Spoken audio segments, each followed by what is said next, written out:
Welcome to Murder with the Missus. I'm Darren. And I'm Amy. And today we're going to tell you about Todd Geib.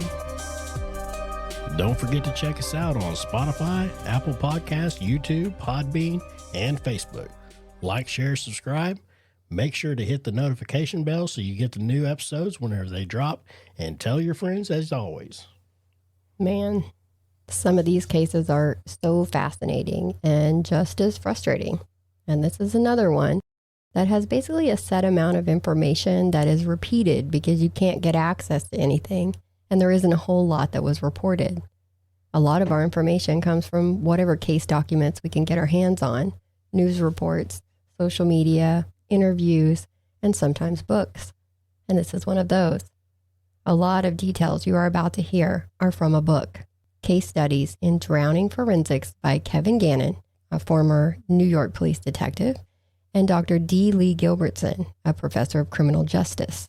So buckle up, kids. 22-year-old Todd was in Cazenovia, Michigan, a town just over 300 people. He worked at a wholesale lumber company in Wyoming, but it was just 30 miles away, even though it was in another state. On the reopened Todd Geib's case Facebook page, his mom Kathy said that he was full of life, love, adventure, loyalty, and he had a wonderful sense of humor. He loved hunting, fishing, dirt biking, and all things trucks. He was reportedly very well liked in the community. He lived with his cousin, but would visit his parents regularly in Ravenna. This day was no different. On Saturday, June 11th of 2005, according to the book, he ate dinner at his parents' house between 4 and 5 o'clock. He stopped at home, a place he shared with his cousin, and visited with him for a little bit. He met some friends, 3 men and 2 women, around 7:30 at Half Moon Bar and Grill. And apparently there was an annual apple orchard bonfire kegger thing that's about 2 miles from the bar. I've seen it called a bonfire. I've seen it called a keg party. The only consistent thing is that it was a party in an apple orchard. Their designated driver dropped Todd and some friends off at the party and was going to come back and get them later. Yeah. It sounds kind of like that Noah. No, Press Grove? Yeah, Press Grove. Ugh, that thing. Because he went to the party and... Yeah, this is another one disappearing from a party. Yeah. Or, well, we know Noah didn't disappear from the party. We know Noah was, we're going to say it. Yeah, I mean, he was murdered. He was murdered and found the next day, but... Right, but still from a party. Yeah, still. Now, the difference here is that Noah, he was at a party with friends, people that he knew. This was, so there was like 300 and I believe 19 people who lived in this community, and there were 100 people at this party. So like a third of the community is at this party. So they did kind of know each other, but not in the way that Noah knew his friends that night. Now, when he was dropped off, it was around 9:30. A few hours later, reportedly, some men from Kent City got rowdy and a fight broke out. The friends didn't think that Todd was involved in the fight, but it was clear that it was about all that Todd was willing to take that night. So he told them he was heading home and started walking around 12:45. He only lived a mile and a half southeast of the orchard.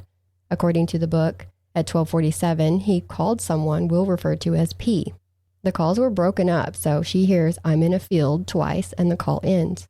P calls Todd back at 12:51, and for 39 seconds only hears wind blowing into the receiver before the call drops. There were calls at 12:56 and 12:59 from Todd to his best friend that they note in the book as believed to be pings. Other reports say that he called his sister at one point and said, "I've had enough," but this is not mentioned in the book. Also, there was a question of whether it was wind or breathing they heard on the phone, but there were wind gusts of over 20 miles an hour that night, so it's believed that it was the wind. Sunday, June 12th, Kathy calls police and files a missing person report at about 8 p.m. Police took it seriously and called the West Michigan Search and Rescue Team.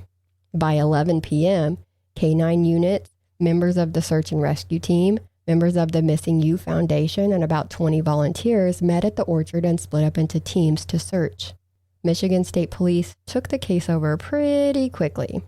And on Monday morning, detectives started calling area hospitals and local jails in the surrounding areas. Pretty common thing to do when someone goes missing. Todd was entered into lien the Law Enforcement Information Network as an endangered missing person. And this is notable because in April of 2003, Suzanne's law went into effect, raising the reporting age from 18 to 21. So anyone under the age of 21. But Todd was 22.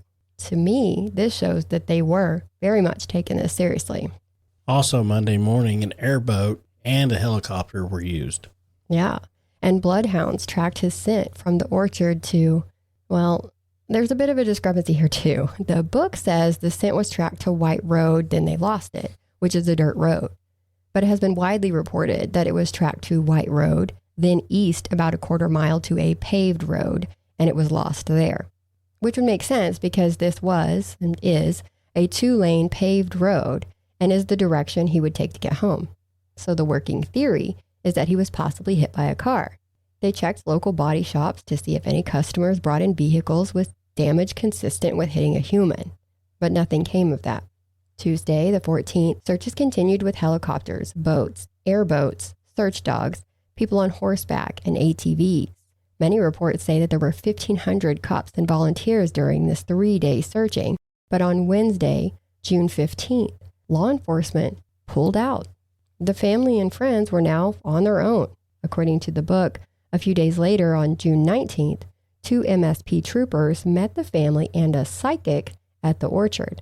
The psychic said that Todd was deceased. He was near a lone tree and partially underwater in an open area in the southwest corner of a small marsh or swamp, about 300 yards to the north of the orchard party location. They all searched until dark, but nothing came of this either. Yeah, so they're actually listening. So they may have pulled out and they don't have the full, manpower that they had before, but they are still listening to what people are saying and checking into things, which is good. Also in the book, it is mentioned that several witnesses told police that Todd may have been in a scuffle with someone before he left the party. They tracked this man down and he fully cooperated. He said at around 2:05 a.m., he and a dark-complected white male had a small altercation. And I say that because it wasn't physical. They kind of bumped into each other, and so it was a you bumped me, no you bumped me situation. Scuffed my Jordans. Yes, it was one of those. But this guy said that he was able to talk the other guy down because the other guy was feisty, wanting to fight, but he was able to talk him down and walked away. And he left the party at around 4 a.m. Now, based on the timelines, this couldn't have been Todd that he had the altercation with because he would have been gone for over an hour before this happened, if it's all true.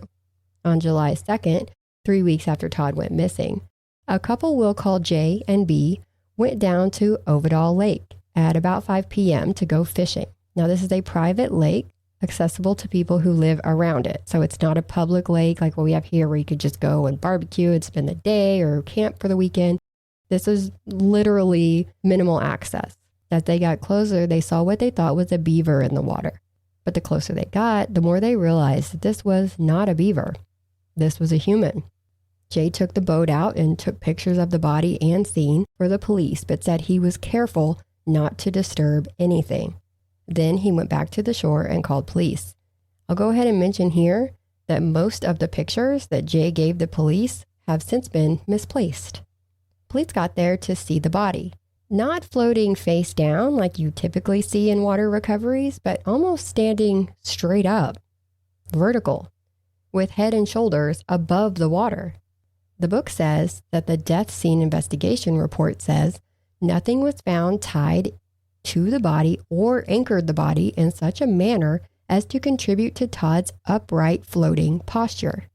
So that means that his feet were not stuck in the mud either to make him stay upright since he was floating. Todd is said to have been 5'11" and about 180 pounds. He was found about 60 feet into the lake, but the depth of the part of the lake that he was found in is said to be about 6 to 10 feet deep. He was fully clothed, and he had his wallet in his back pocket. He was missing his baseball hat, cell phone, and one shoe. These were never found. No. So they did 3 searches during this time. They searched for 3 days straight, but they always refer to it as 3 searches. And nobody found any of these things in the surrounding area. And the lake was about 2 miles north of where Todd lived. So it was in the opposite direction of the way Todd went that night. Remember, he lived southeast of the orchard party. And to throw it out there, the psychic was about half right. The book says the lake was 1,500 feet north of the orchard, and the psychic said he was 300 yards or 900 feet north. He was in the northwest corner of the lake, but the psychic predicted he was in the southwest corner. But he was partially submerged. He was north of the orchard, and it was a marshy area. So the psychic was pointing in the right direction. Law enforcement chalked it up to an accidental drowning after a night of drinking and wrapped it up. It was like they immediately stopped working right there at the lake. And I say that because Jay, one of the people who found Todd, told them that the day before, their son and friend had been on the lake fishing. They used a depth finder and underwater ice fishing camera.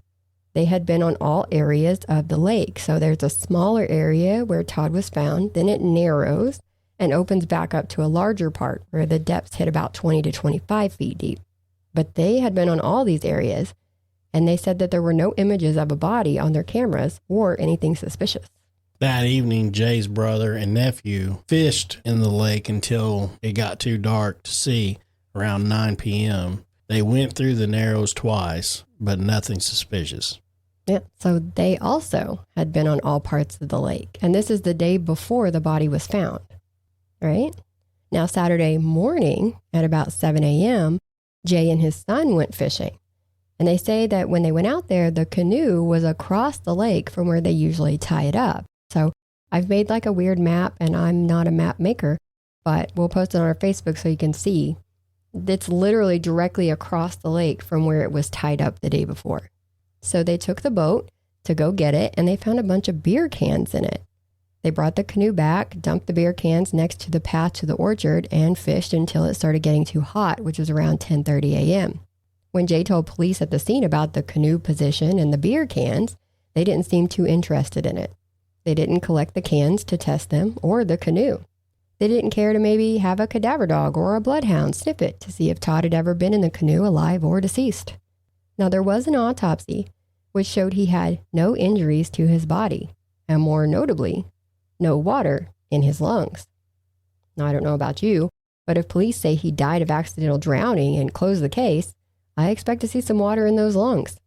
Dry drowning or secondary drowning is a common theory in this case because that's where your body actually constricts your breathing. I mean, you don't necessarily take on water. But there are some other things that can't be explained. He had a high level of 2 antidepressants in his system. Let me try to butcher this. Dizipramine and amitriptyline. Many doctors have said that no doctor would ever prescribe these together because the side effects are things like hallucinations, cardiac arrest, seizures, and coma. Todd was not prescribed either of these medications and had no history of depression. If he took them voluntarily, he would have had to get them from somewhere. And these aren't exactly hot items on the street because they're not effective in getting you high. His blood alcohol was 0.12%. Over the legal driving limit, but not enough to reasonably believe that he accidentally drowned in the lake. Right. So it's not enough to where he would have went in there on accident and not been able to get himself out, is what they're saying. Yeah. At least according to his friends that were there that night. His friends said that he was not that drunk, that he was still pretty clear-headed. So an independent investigation had to be done. In 2009, the CEO of Forensic Identification and Profiling Laboratory, Dr. Michael, sorry for butchering your last name, Sikirka? Sure. Dr. Michael looked at the recovery photos and the autopsy report. Actually, over the years, many investigative professionals have looked at them and all agree that Todd had only been dead for 2 to 5 days. Several say it was appearing to be more around the 72-hour time frame.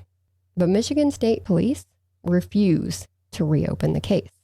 Most recently, a team of people, Detective Gannon and D. Lee Gilbertson, the 2 who wrote the book I've been going on and on about, along with Anthony Duarte, I think is how you say it, and Michael Donovan, have theorized that Todd was abducted, held on land, murdered, then put in the lake based on their professional opinions and, well, the evidence. The team met with Dr. Benbow, a forensic biologist from Michigan State University, to take a closer look at the case. Dr. Benbow says if he had been in that lake for 21 days, there would have been more biofilm, more slime buildup, and more insect activity. So he got 5 pig carcasses because they are the closest to human skin. He dressed them in similar clothes that Todd was in, and then he put them in water with similar conditions to what Todd was in. 3 of them were tested every other day. 2 of them were left untouched for the whole 21 days. Yep. So the 3 had insect activity within 1 day, which progressed over time. By day 3, they laid eggs, the insects, not the pigs. On day 21, the insects had colonized. The clothes were covered in a thick green biofilm algal layers. I said that weird. None of that was reportedly found on Todd's clothes. The 2 untouched pigs completely collapsed. So science is also saying that Todd was not in that lake the whole time. If he was held alive for over 2 weeks, that would mean that the drugs and alcohol were introduced to his system then or over the whole period of time in order for it to still be in his system when he was found. Or he could have died that night and his body would have been held in a freezer or at a very low temperature for all that time. Either way, someone had to put him in the lake 3 weeks later. Now, he had no injuries on the outside of his body that they could see that would show that he had been bound or tied up. The book goes into a lot of detail about the autopsy report. So many big words, but the book is really good about breaking it down to where it's easier to understand for people like me. So if you want to do a deep dive into this, along with several other cases, this book is a good place to do it. And I will try to point out some things that may clear up some questions that people might be having, but I won't go into great detail. So like lividity. The death scene investigation report indicates lividity was as expected. That's literally what it says, that there was a box that was checked, so there's not a lot of detail there. The autopsy report said that the position of lividity could not be determined, so that's contradictory. The autopsy report says that they couldn't tell if there was petechial hemorrhages because of the condition of his eyes. They noted in the book that water tends to suspend ocular changes, and the autopsy report showed extensive corneal ossification. Is that how you say that word? Sure. Which is another indication that he had most likely been deceased on land for a period of time. The book says some other things that I haven't seen anywhere else, like that the back of his jeans were ripped, like they'd been caught on something, not like a cleaner cut from ripping jeans when they're too tight. Also, that the supplemental incident report mentions a small piece of white plastic that was found on his buttock, inside the jeans, inside his boxers, and directly on the skin. So what was that? It wasn't tested and it wasn't mentioned in the autopsy report, so no one knows. Kathy and Gannon presented all of this to the Muskegon County prosecutor, and the prosecutor requested a full analysis of the discoveries. But nothing has been done. That was many years ago. Yeah, so she even went and got her own team, and they've taken all this evidence and stuff to conferences and stuff and had so many forensic people look at this, and everybody is saying something is up. And the cops are just like, nope, pee drown. The end. It's crazy. In 2019, Oxygen did a series called Smiley Face Killers, The Hunt for Justice, and featured Todd's case. Now, the Smiley Face Killers, in case you didn't know, is believed to be a group of murderers that target college-age men, mostly white, if not all white. And they leave the bodies in a body of water, near a body of water, either way. A calling card is a graffiti smiley face somewhere near where the bodies are found. Well, that was in about 12 cases. And this is a theory. Some believe it, some don't. It was brought up in Todd's case because when Todd disappeared, it was reported that a smiley face with horns was spray painted in reflective orange paint on a tree near where the orchard party was. I will say that this is in an area known by the locals as the Witch's Corner, where people leave satanic things and stuff like that around. Then on July 18th of 2008, when the family went to visit Todd's gravesite, they saw that someone had put a yellow smiley face disc on Todd's headstone. This is not typical smiley face killer behavior, but it did raise some eyebrows. The team came to Casanova a month later in August, and the family gave them a paper bag they had found 15 feet from the tree that had the smiley face on it years before. Inside was a can of reflective orange spray paint. They said they were careful not to touch the can, only the bag. The team had it dusted for prints, and none were found. Not on the can, not on the lid, not from the factory worker, not from the worker at the store where they bought it. Get the point? Do with that what you will. All wiped down, huh? All wiped down. So why leave it? That's what I didn't understand. So they had told this team when they were talking to him on the phone that there was a smiley face on the tree. And the team asked them to go back. Gannon was like, go back and see if you can get samples of it, take me pictures of it. So when they went back, it had been scraped off. Oh. And there were some little pieces of bark and stuff left that still had the paint on it. So they took those as samples. But then by the time the team gets there a month later, somebody had left this spray can. So I don't know if they had went out there, maybe they didn't see it the first time, or if somebody had went out there to do it again. Well, I mean, was it in a paper sack? So it was in a paper, so it was a can with a paper bag and then another paper bag over that paper bag. So 2 weeks, I mean, you tell me it didn't rain. I don't know the condition of the bag. I mean, I can see pictures of it. I would think with like the dew, the morning dew and all that stuff, that paper sack would have started deteriorating in that amount of time. In 2 weeks? In 2 weeks, yeah. I mean, it would have been... now, this is August. I don't know how much rain we don't get any rain in August. But in the morning time, we do have dew. The grass is wet and everything for the first 4 hours of the morning. True. You know, so I mean, I don't know. That's what I'm thinking. I'm thinking that it'd be some kind of damage to it, some kind of... A little bit. It wouldn't be as strong as it was at first. I got you. Okay. It just added to the weirdness for me. And like I said, a lot of people don't know why the smiley face killers was even brought into it, because that was at Witch's Corner, and there's a lot of stuff that they leave there that's like weird. That's why it's called the Witch's Corner. So it could have just had to do with that. But I mean, it never hurts to check, right? If you got a bunch of serial killers running around. Now on the Facebook page, Reopen Todd Geib's Case, there's a post from 2016 saying that the family knows he died on his back. A witness had come forward and gave firsthand information. They told the family that they had been telling the police for years, but police told them not to bother the family with it. When they realized that nothing was happening with the information they gave, the witness went to the family directly. The family confronted the police and were told that this person was not a reputable witness. Family says that they have nothing to support that claim. Police never looked into it. And Kathy posted in May of 2024 that for years they have been pretty certain of the identity of the guilty parties in Todd's death. So it seems like there's enough suspicion to warrant a death investigation. There's enough witnesses to look into, and it's just not happening. And sadly, that's where they are on the case. They just can't get anyone to investigate that could actually do something. But it just sounds like they boiled it down to where they wanted to keep it as a, what was it, accidental drowning? Yeah, they're calling it what's the word? Misadventure. Misadventure. Because they're saying he was drunk. So one of the theories is that he was drunk and he was like, oh, I'm going to go swimming. But everybody's like, why would he leave his clothes on and his wallet in his pocket? So was he prescribed those two different kinds of... He was not, no. Okay, so... And they're saying that doctors would never prescribe them together. So it would have to come from more than one person. Because they said if it was prescribed together, they would make you sleepy. You could die. No, coma, seizures, cardiac arrest. Okay. Yeah, it's very dangerous to take them together. And he had very high levels in his system. So did they find any kind of like needle marks? They scoured his body for needle marks and there was none. There was also no pill capsules or any pill remnants in his stomach. It had to have been injected. Well, they couldn't find any way it was injected. I mean, people get crafty. People do get crafty. But here's the question. Do you think that he passed away that night and was kept cold? Or do you think that he was held? Because if he was held, somebody would have to feed him. They would have to... Not necessarily. What? Not necessarily. You wouldn't have to feed a bird. For 2 weeks? For 2 weeks, no, because you can actually survive up to 6 weeks without eating. Is that true? That's actually, yeah, Google that shit. I'm looking that up. Yeah. Okay, because he had nothing in his stomach, literally nothing in his stomach. And we know he ate dinner. Yeah, I'm pretty sure it's like 6 weeks.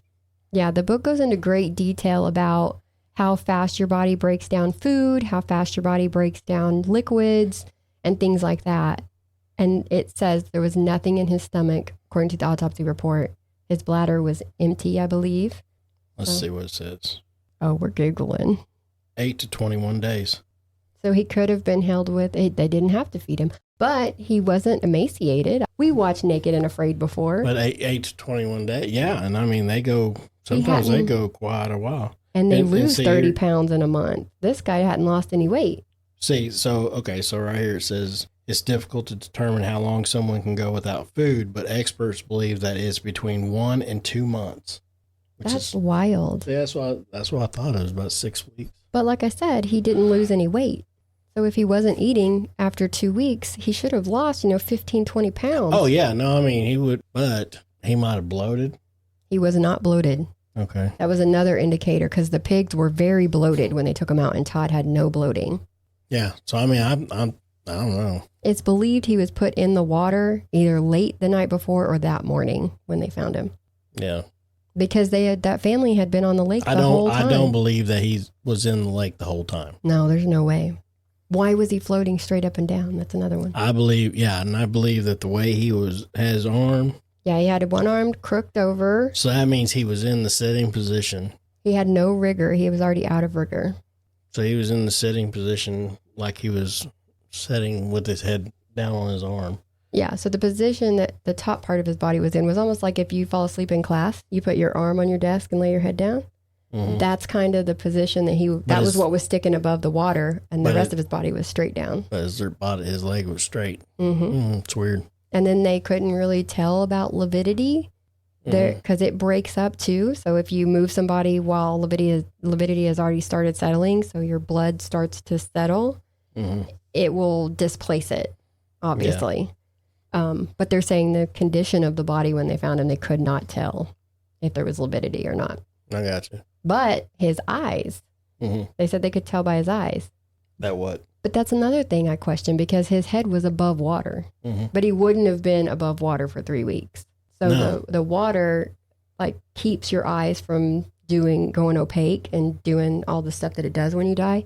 And his were fully opaque. So they're thinking that he had to be on land at some point and be dead, which would mean somebody had to put him in the lake. Either way, he had to be put in the lake. Yeah. Oof.